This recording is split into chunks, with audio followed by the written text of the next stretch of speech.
Si Nonito Donaire Jr., kilala bilang The Filipino Flash, ay isang veteranong boksingero mula sa Pilipinas. Bagamat nakaranas ang pagkatalo kay Naoya Inoue noong 2022, pero patuloy ang kanyang dedikasyon sa boxing. Noong December 2021, hinalo ni Donaire si Raymart Gabalio via 4th down knockout pang mapanatili ang kanyang WBC Bantamweight title. Ang kanyang karanasan at galing sa ring ay nagbibigay sa kanya ng malaking pagkakataon na muling makamtan ng tagumpay para sa WBA o World Boxing Association Interim Bantamweight title. Ang kanyang mabilis na left hook at matalim na counter punches ay ilan sa masandata na maaring magbigay sa kanya ng kalamangan laban yan sa makabataang kalaban. Andres Campos, ang Chilean boxer na nais magpatuloy ng pagangat. Si Andres Campos makakwento ay isang promising na boksingero mula sa Chile na nagpakita ng kahusayan sa flyweight division. Noong June 2023, nakarap niya si Sonny Edwards para sa IBF o International Boxing Federation flyweight title at natalo via unanimous decision.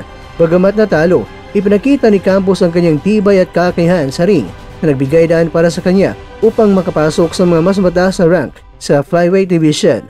Ang kanyang mabilis na galaw at agresibong estilo ay mga katangian na maaring magbigay sa kanya ng hamon laban kay Donaire. Ang laban sa pagitan nila para sa WBA Interim Bantamweight title magiging isang labanan ng karanasan kontra yan sa kabataan na tiyak ay magbibigay saya sa mga tagahanga ng boxing. Ang pagbabalik ni Nonito Donaire Jr. sa WBA Interim Bantamweight title match sa kabila ng kanyang edad at mga nakaraang pagkatalo ay patuloy na nagpapakita ng dedikasyon at pagmamahal sa boxing. Ang kanyang laban kay Andres Campos para sa WBA Interim Bantamweight title isang pagkakataon upang muling ipakita ang kanyang galing at makamtan ng isa pang world title sa hinaharap. Ang kanyang karanasan at mga nakarang tagumpay nagbibigay sa kanya ng kalamangan laban sa kabataang kalaban. Ang pag-asa ng mataganga para kay Andres Campos, bagamat hindi pa kilala ng marami, pero ang kanyang laban kay Nonito Donaire Jr. para sa WBA Interim Bantamweight title ay isang pagkakataon upang ipakita ang kanyang kakayahan sa isang mas malaking entablado. Ang kanyang determinasyon at agresibong estilo ay maaaring magbigay sa kanya ng pagkakataon na makamtan ng tagumpay at makilala sa buong mundo. Ayon sa Boxsite at ang post ng ex mula kay Lance Pugmire, harapin ng The Filipino Flash si Andres Campos ng Chile at ang laban ay magaganap sa Buenos Aires, Argentina. Yung buwan na po yan, June 14. Ang laban na ito ay kagad magaganap ng mabilis dahil kakatapos na ito na naipahayag. Si Donaire ay may kartara ngayon na 42 wins, 8 losses at meron siyang 28 knockouts at huling namataan na natalo siya sa mga puntos kay Alejandro Santiago sa isang bigong bid upang mabawi ang WBC Bantamweight title.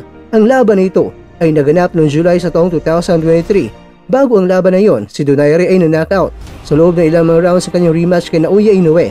Pitpit ni Campos ngayon mga kwento ang pagiging bata pa, pero hindi niya dala ang sobrang lakas sumuntok. Siya ay may kartada na 17 wins, 2 losses, 1 draw at meron siyang 6 knockouts. Ang 28 anyos ay umakyat sa junior bantamweight kung saan siya ay naging 1-1 sa kanyang huling dalawang outings. Ang pagkatalo kay Joselito Velasquez sa isang 6-round stoppage, pero itong si Campos ay nakabangon upang manalo sa kanyang huling laban itong Abril. Si Donaire mga kakwento ay 42 anyos na ngayon at hawak niya ang record bilang pinakamatandang bantamweight champion kailanman. Sa edad na 38 anyos, nang talunin ni Donaire si Nordine Oubaali at nakamit ang WBC belt noong May 2021.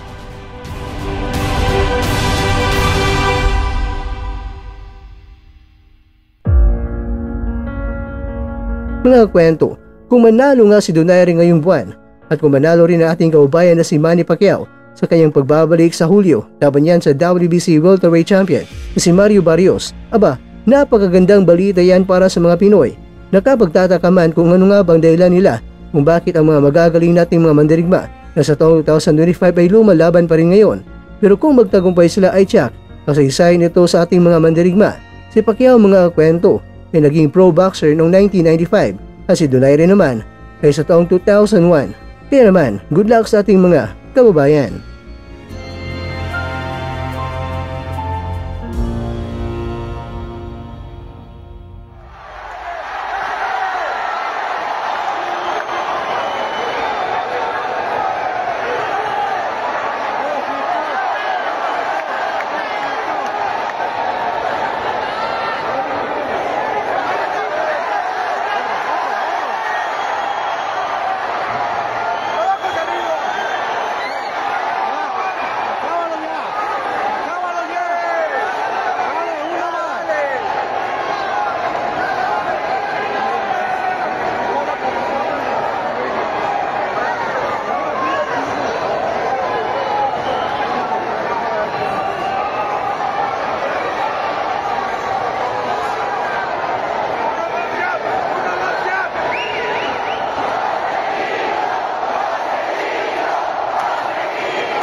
At dyan nagtatapos ang ating kwento.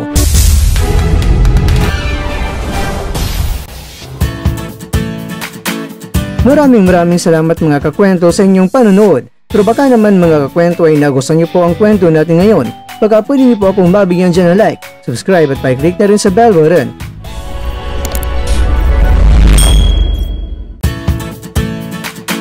Pero bago tayo tatapos mga kwento, syempre, shoutout po muna tayo dyan sa ating mga kakwento.